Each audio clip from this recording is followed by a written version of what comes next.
আসসালামু আলাইকুম রহমতুল্লাহ। সুপ্রিয় শিক্ষার্থী বন্ধুরা, আলফা ইউডি পয়েন্ট চ্যানেলে তোমাদের স্বাগত জানাচ্ছি। কেমন আছো তোমরা? ভালো নিশ্চয়ই। আলহামদুলিল্লাহ, আমিও ভালো আছি।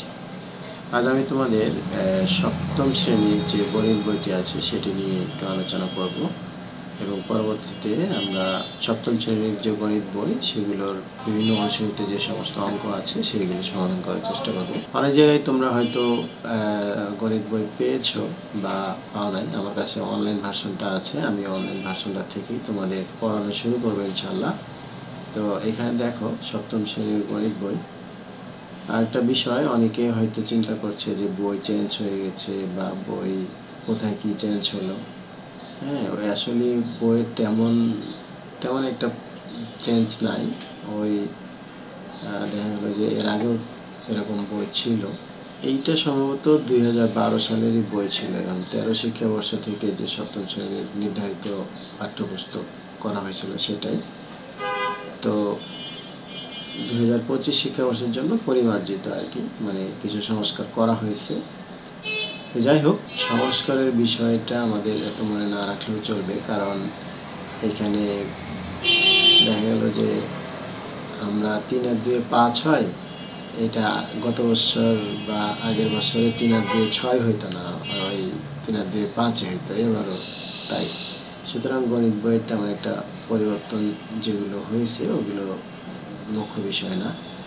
এখন এখানে আমরা দেখতে পাচ্ছি যে অক্টোবর 2024-এ এটা লাস্ট যে সংস্করণটা সেটা অক্টোবর 2024। তো এরপরে দেখো এইখানে সূচিপত্রটা আমরা মূলত আজকে শুধু সূচিপত্রটা তোমাদের জানাবো যে আসলে কোথায় কি কি অধ্যায় এখানে অ্যাড করা হয়েছে এবং কোন কোন অধ্যায়গুলো আছে, এগুলো পরে আমরা বিস্তারিত নিয়ে পড়া শুরু করবো ইনশাল্লাহ। তো সূচিপত্র দেখো, প্রথম অধ্যায় আছে মূলদ ও অম্লদ সংখ্যা। মূলদ ও অম্লদ সংখ্যা। এরপরে দ্বিতীয় অধ্যায় আছে সমানুপাত ও লাভ ক্ষতি। সমানুপাত ও লাভ ক্ষতি। তৃতীয় অধ্যায় আছে হলো পরিমাপ। পাটিগণিত অংশে এই 3টা অধ্যায় আছে। এরপরে চতুর্থ অধ্যায় থেকে বীজগণিত শুরু হয়েছে। এখানে দেখো চতুর্থ অধ্যায়ে বীজগণিতীয় রাশির গুণ ও ভাগ। পঞ্চম অধ্যায়ে আছে বীজগণিতীয় সূত্রাবলী ও প্রয়োগ। ষষ্ঠ অধ্যায়ে আছে বীজগণিতীয় ভগ্নাংশ। সপ্তম অধ্যায় আছে হলো সরলীকরণ, এটাও বীজগণিত।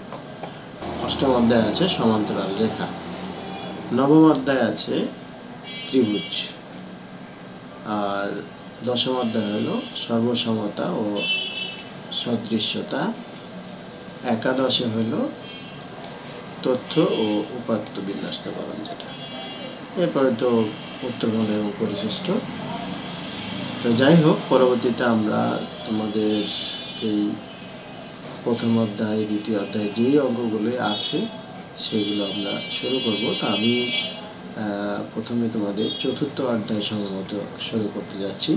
এর পরবর্তী ভিডিওতে তোমরা চতুর্থ অধ্যায়ের ভিডিও শুরু থেকে পাবে ইনশাল্লাহ।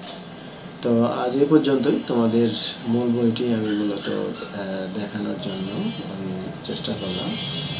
এই গণিতের মূল বই থেকেই আমি অঙ্কগুলো শুরু করব।